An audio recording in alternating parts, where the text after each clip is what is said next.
Voilà, vous allez remarquer que Junior Mawali communicateur Aza wana molobela mboka Stanley Boy. Chinto wa kubanza, chinto wa kubanza boli. Kimezali. Wana mboka akande balandaka bilili, lelo ande na retourner na terrain, changement ya constitution. Tokomi wapi? Oh, mais constitution tozo changer mambo eso tambola bien. Lobby déjà Assemblée nationale basi ici contre na bango. Contre na bango vide siko ezokende na Sénat. Sénat nde avide pe contre na parce na niveau Sénat aussi to yebisi déjà ça malukonde nyata bor tolega. Kuna to nyata bor toleki et que mala moko na présidence chef de l'état promulgué ngo a film vide. To kei siko yo na référendum. Na référendum siko nde misika wo wapi. Ba Congolais ba kokende ko s'exprimer parce que moi je regrette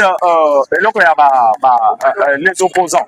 Les opposants tous ont regretté parce que problème à opposants, on se pose des questions de savoir ce qui bazali na peuple ou pas. Parce que ce qui bazala qui na peuple, il faut prendre mato que na référendum. Parce que à partir du référendum, ne pas ngo sikoyo, ba ko mobiliser peuple na bango. Ba mobiliser peuple ba yisa non, bon voter le quoi na té. Ne peuple ba ko ya ko participer. Et c'est ça le problème. Et maintenant ce qui bango bazali ko panga déjà ko kende na référendum, donc bazana peuple té. Bazana peuple té bazana bango. Parce que so bazana peuple, il fallait mandi ma référendum pour tokende na référendum bango balakisa biso ke population congolaise o bino bobandaki koloba yango oyo biso topekisi bakende kovote makambo na te mais soki bazali kobanga bamoni ke baza makasi te baza pete opposition moko a pete ya pete makasi ce que je peux encore ajouter pourquoi pete oyebi pete na balobaka ngo pa chef de l'état mpona kobongisa la ngage mais terme qu'il faut pour nous collaborer pour nos opposants, ils ne sont pas intelligents. Oh, ça les gars. Ouais, baza intelligent. Na le baza intelligent. Ça n'engage que moi. Ça n'engage que moi. D'ailleurs, le problème est à Katumbi Ozoloba. Katumbi a outil bima à l'obin. À l'obin qui est ici, il ne pense pas que constitution est allée chez Mizu ou à Koki pour changer air aligné. Oui. Attendez l'article 218 de la Constitution. L'article 218 de la Constitution nous dit quoi? Il faut pas raisonner, seule personne. Parce qu'il y a plusieurs façons par qui qu'on changer la Constitution. Et d'abord, ça commence avec le chef de l'État. Changer la Constitution. Deuxième façon, il y a la loi référendaire. Et ça dit que, à réunir 100 000 signatures, on met mis ensemble. Passage de salut aussi à l'excellence. Et c'est comme ça que ça s'est fait. Mais quand tu vas Katumbi te dire que non, tu sais qu'il y a beaucoup qui changer. Non, c'est manque d'intelligence. Manque d'intelligence. Seule personne constitution, il y a un lobby. Moutou a koki ko zwa likanisi na moutou na likanisi. Il y a que basi manga. C'est ça la chef de l'État. Pour nani Joseph Kabila tili luba kanga été constitution peut rater pour permettre de ton ngeni. Pour tout monde de l'autre pour ça va se belé. Kabila côté la constitution. Parce que tali na kati wana to mona ba sala ba crime. Ba sala mama be ba matata pour bana kati. Vous comprenez? Ba Kabila wana to ko ba. Ko yo nini o permettre de batia ba mapoko. Makamio ça ne koya malembe balé. On otokoki comme maman. Ce qui intéresse les Congolais, c'est l'arrestation et la Kabila. Ce qui intéresse les Congolais, c'est l'arrestation et la Kabila. Ce qui intéresse les Congolais, c'est leur vie d'abord. L'arrestation à Kabila, on peut le faire à tout moment. On peut le faire à tout moment. Kabila, on peut l'arrêter aujourd'hui, on peut l'arrêter demain. Mais ce qui est important d'abord, c'est la vie à la Congolais. Parce que social à Congolais, est-ce que la Constitution peut bloquer social? Moi, je dis oui, la Constitution peut bloquer social à Congolais. Parce que les Congolais, ba Congolais ba misala wa société nini sérieux et koki ko ya na kati ya moko yo et pesa ba Congolais misala ezalide ezawa et ko ya ndengeni allez lire l'article 217 de la Constitution. Botala makambo eza na kati ya article wana botala et l'autre ça a combien de régies financières dans la République démocratique du Congo? Est-ce que société sérieuse et koki ko ya ko investir dans la Congo? Société sérieuse à part la société à Bwaka la société à Banini la société à Biloko moko ezanga tina. Société sérieuse où il faut engager 40 000 personnes, 20 000 personnes et Congo. Pourquoi? Il y a beaucoup de taxes en République démocratique du Congo. Il y a beaucoup de taxes en République démocratique du Congo. Toutes ces taxes-là, parce que société sérieuse pour pas y aller en Boka Batou. Maintenant, d'abord, Mibeko, ils allaient pour diriger Boka. société sérieux pour baya na mboka na bino batala d'abord mibeko na bino ndenge ezali batala ka façon bozali ko gérer les mboka mais oui et siko bazomona que société efuti DGI efuti Sonas efuti boy ce que ne ko investir na ba province efuti ba DGRK efuti ba PMEA efuti ba biloko kili société ni ne kosala biloko mais tant que biloko nyonso c'est la constitution oyo ezali kopesa droit na ba biloko wana constitution européenne droit na biloko na c'est ce que les Congolais ne savent pas. Social c'est quoi quand vous parlez de social et kobonga ndenge nini tant que biloko na ezana na kobongisa te social et kobonga air bato bazana misala ata soki social le loko kobongisa quand quelqu'un ne travaille pas si ko tina social et pas na ezana bakobando ya kabela biloko kolia na ndako bakobando ya futela enda ko penser social et bongi na kati ya Congo c'est ce que les autres bazana kati ya koyebisa ba Congolais ça c'est manque d'intelligence c'est ce que moi je peux dire. Il y a des gens qui ne sont pas sérieux en disant cela aux gens que non, ce n'est pas la constitution qui bloque social à Congolais. Mais moi, je vais vous dire que la constitution que nous avons, ça bloque social à Congolais. Oui, je l'ai dit. Moi, je suis complètement. Mais nous devons remarquer que c'est comme si non, Willy Bakonga, il n'est pas de l'IDPS. Willy Bakonga, Aza ministre en place. Le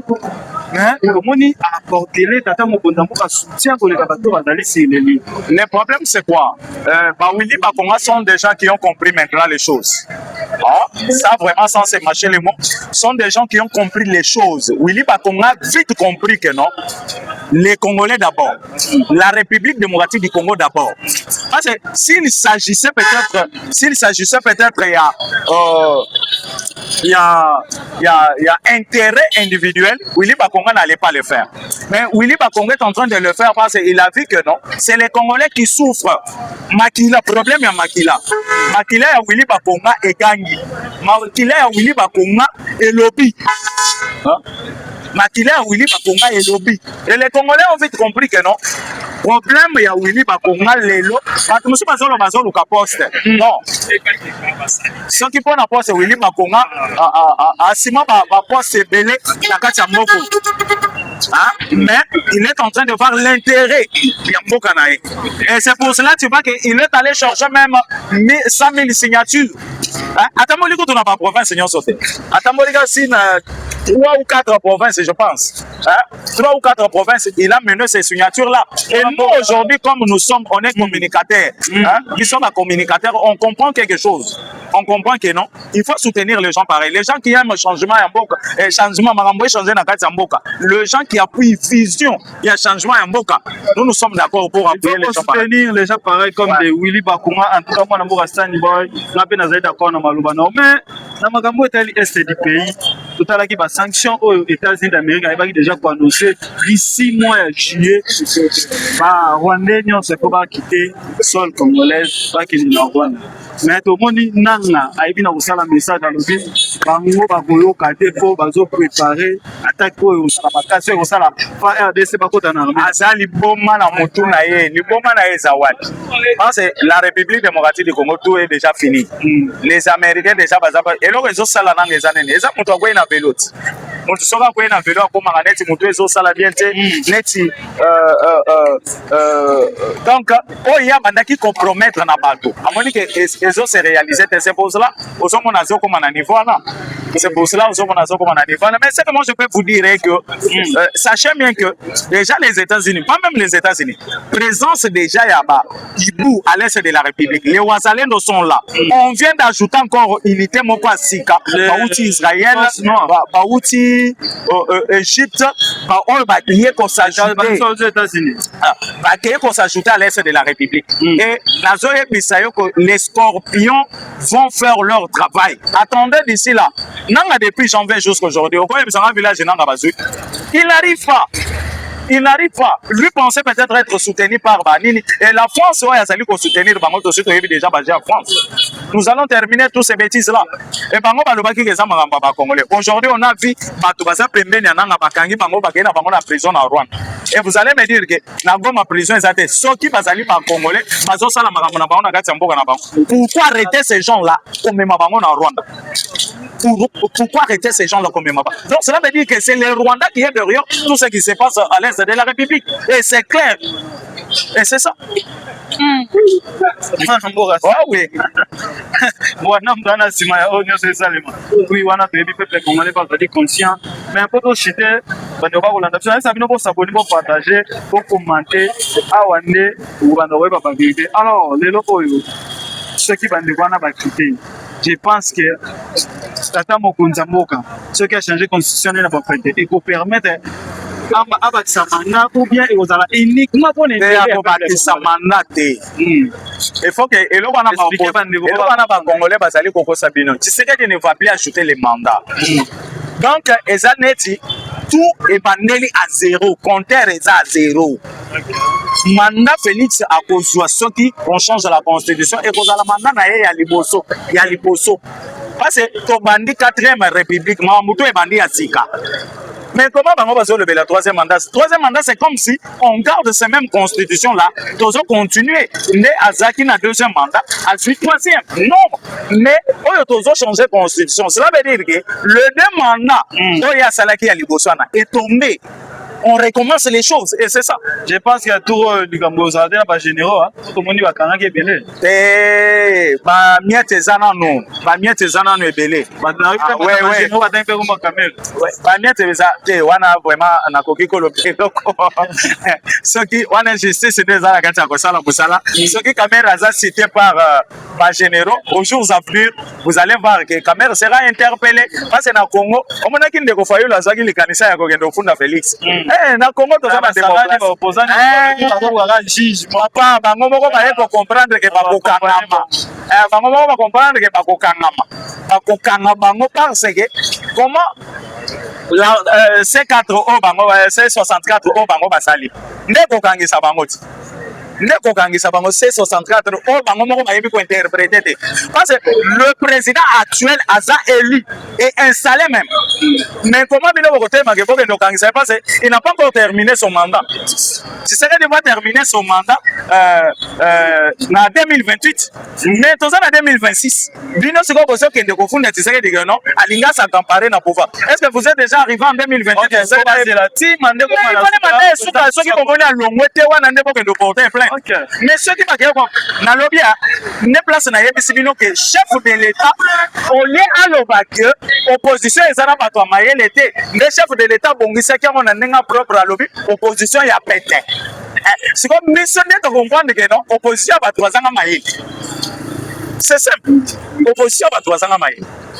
Merci mwana mboka sani bato bale ko kolanda biso ba moni ka tokomi déjà na suka na miano to tunyo ya no biso en tout cas pour s'abonner pour commenter pour partager pour kolanda junior mara le communicateur ça ne peut pas bon ah mon chat l'homme du peuple balobi a kosuma a kotala te to peka bon non il faut bato ba comprendre que l'une des personnes aujourd'hui Ozana Moïse il y a eu des personnes c'est to peka bon parce que les lots na eu de presse ceux qui au vandi au lobby combat to pete ndeko na ngai ça il a passé peka bongo azali parmi bato oyo bata pembe na za Mokonza Mboka mais on y a comporter yo tia ba pele ba so ya eu de presse ça n'est pas bato peka bon parce que slogan ya eu de presse ça qui le peuple d'abord et quand on parle de peuple d'abord yo za ministre aux autres ba millions aux autres ba autant aux autres s'intéresser na peuple parce que to peka bongo c'est ça que les gens peuvent comprendre.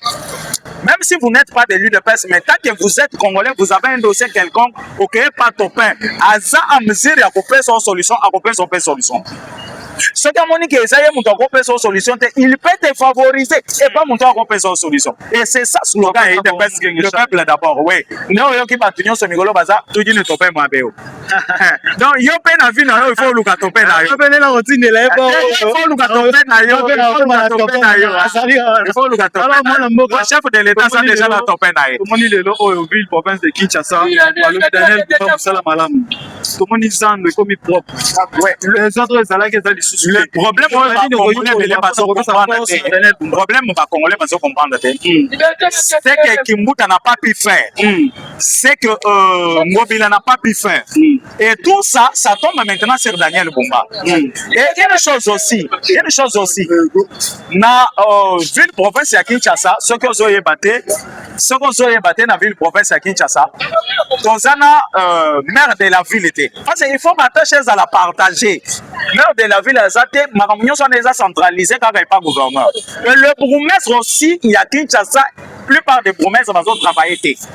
Ma promesse va zo sala peuple congolais va kosunga oui peuple congolais va zo sunga te on ne konanga na zo bombo na pembeni o koleka 30 minutes okuta muntu abaki ba bouteille yao okokuta mokonzi moko te amelaka mai ayaka kobwaka bouteille tala biloko okoyebisanga est-ce que na magasin na bazoteka nini ba écran mais ba sachet oyo ba café ba bouteille euti wapi biso peuple ere siko salitan ezoko mebele on s'attaque maintenant aux autorités non omoni lelo bato bazwi initiative devant magasin na bango batie propre soki magasin na batie propre wana kuna tina suka ozomona te ke commerce ekozala propre et tout ça maintenant tozwi charge nyonso wana tozongisela ngo Daniel Bumba tandis que Daniel Bumba aza na volonté pe kolinga kobongisa mboka ya makasi ya blague te Daniel Bumba lubaki félicitations mon gouverneur un boulot vraiment ya blague te mais c'est qu'on demande que Daniel Bumba basali bien ndenge ba décharger biloko mosusu parce que nyonso ezotombe kaka likolo na ye ozo comprendre